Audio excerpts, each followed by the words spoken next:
Euskal Autonomia Erkidegoan 1983an ezarri zen Euskal Eskola Publikoaren legeak 20 urte bete ditu Eusko Legebiltzarrean onartua izan zenez geroztik. Praktikoki Euskal Herriak frankismo garaira arte ez zuen euskal irakaskuntzarik izan, alde batetik eskola nazionalak zeuden eta bestetik eskola erlijiosoak. Tentsio handiko garaiak izan ziren, iritzi eta interes ezberdinek elkar jotzen baitzuten. 2013an bestelako garai batzuetan bizi garen arren, hezkuntza komunitateak behin eta berriz aldarrikatzen du hezkuntza eredu propioa. Eta Espainiako gobernutik ezartzen ari diren legeekin batez datorrela adierazi du beste behin ere. Bueno, guk uste dugu legea atera zenean, aurrera pauso bat izan zela ezerretzegolako eta nolabait ordenatzen zuen pixka bat hezkuntza sistema, ez? Baina garaian, bai aipatu genitun puntu batzuk pentsatzen genuela hobetu behar zirela, eta benetan espero genuen urteetan zehar hori gertatzea. Nik uste dute lege horrek gorabehera handiak izan zituela, agian etzen momentu egokienean etorri, edo prozedurak etzien egokienak izan, gizartearen norabaiteko haustura ekarri zutelako. Eskoletan gauza asko ziren aldatzeko eta aldatu egin dira, eta bere hezkuntza sistema osoan aurrera pauso handiak eman dira. Eta igartzen da hori ebaluaketetan, Europan egiten diren ebaluaketetan, gure hezkuntza sistema dago ondo, ez? Baina zuzenian legea zen irakaskuntza publikarako legia, eta guk espero genuen ikastetxeak izatia askoz indar gehiago momentu honetan. Ikastole mugimenduarentzat inoiz jaso duen erasorik bortitzena izan zen, beraz gure balorazioa logiko dez bezala oso negatiboa da. Garai hartan suposatu zuen mugimenduan sekulako jipoia, eta gero gainera bakarrik arautzen du ez gure hezkuntza sistemaren zati bat. Beraz, hasieran txarto eta gerora begira guretzat ez du ezer konpondu. Horregatik azken bola hontan aldarrikatzen arena da hezkuntza sistema oso arautzen duen legea. Lehenengo hamarkadan desarrollatu zen asko eskola kontseiluen erabakiak eta erabakiak hartzeko modua, partaidetza sustatzen zen, eta hori dago nolabait jasota legean.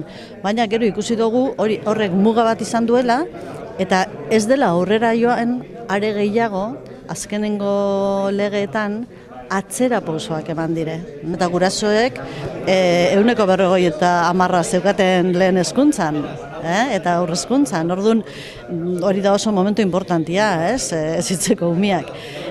Hori mantentzen da berdin, baina kendu zaio eskola kontseiluari zeukan eskumen batzuk. Erabakitzea ikasleen sarrera, ikastetxean, erabakitzea zeinek aukeratzen duen zuzendaria, erabakitzea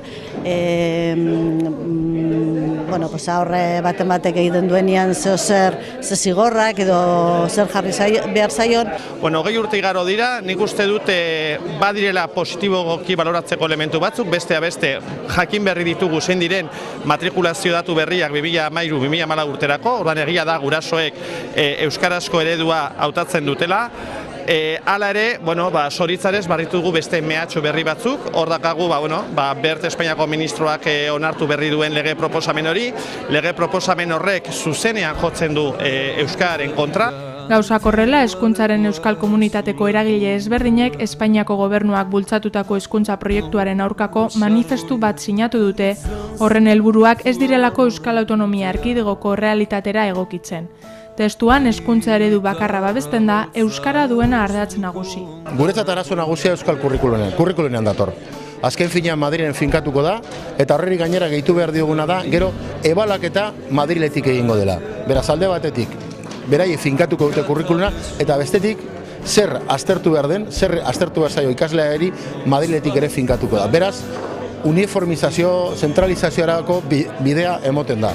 Eta gero bestetik, esaten ari garena da, gure hizkuntza bigarren edo hirugarren mailako hizkuntza bezala geratuko dela. Honek ekar dezake benetan atzera pausua, eta zero gure hizkuntza berreskurapenean ezin dugu onartu atzera pausurik. Asko kostatu zaigu ona iristea, eta nik uste du gaur erakutsia determinazioak aurrera egingo duela, eta hizkuntzarekin aurrera egingo dugula zalantza barik. Ezin dozuz orduak, ikasketa orduak edo ze asignatura diren importantenak, zati txiki batian baino erabaki, irakasleak ezin dozuz erabaki, eta antolamenduan ere oso mugatuta daukagu. Hizkuntza batean hiztunak behar dira, eta orain arte hezkuntzatik etorri diren hiztun guzti horiek kontuan hartu behar dira.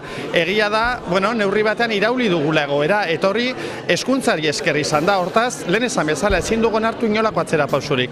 Helarazi nahi diegu ikastetxeei eta jendarteari.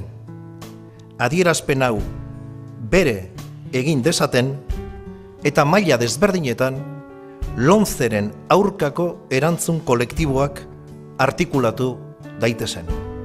Nik uste dut ikusi beharko dela, nik uste dut hemen gaur oso argi erakutsi duela hezkuntza komunitateak, baduela elkarrekin lan egiteko gogoa, eta hortaz, Jaurlaritzak erantzun beharko dio gaur hemen erakutsi dan gogo horri zalantza barik, alegia gaur hemen jaso diren aldarrikapenak bere egin beharko ditu Jaurlaritzak. Hezkuntza sistema oso arautzen duen lege berri bat lantzeko oso momentu honean gaude. Azkenengo hauteskundetan, 3 alderdi behintzat, alderdi sozialista, Eusko Alderdi Jeltzalea eta EH Bildu bat egin zuten planteamendu horrekin, hau da.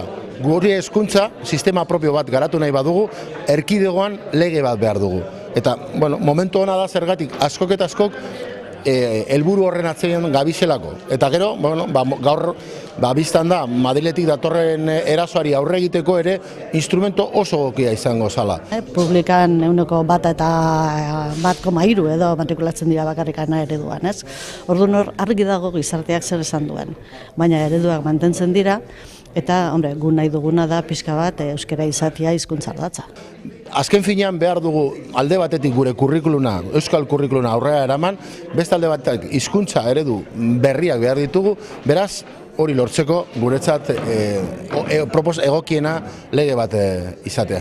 Irakaskuntza, eskolan da, eskola izan da esparru handiena umeak euskara ikasteko. Eman bada euskara ego euskal horrean, eman duen buelta izan da eskoletan euskara sartu dugulako eta eredua izan dugulako. Orduan, hori jakinda, hori da bidea. Magalduak Pariserak udazken bidai, ezagutu dut urmala.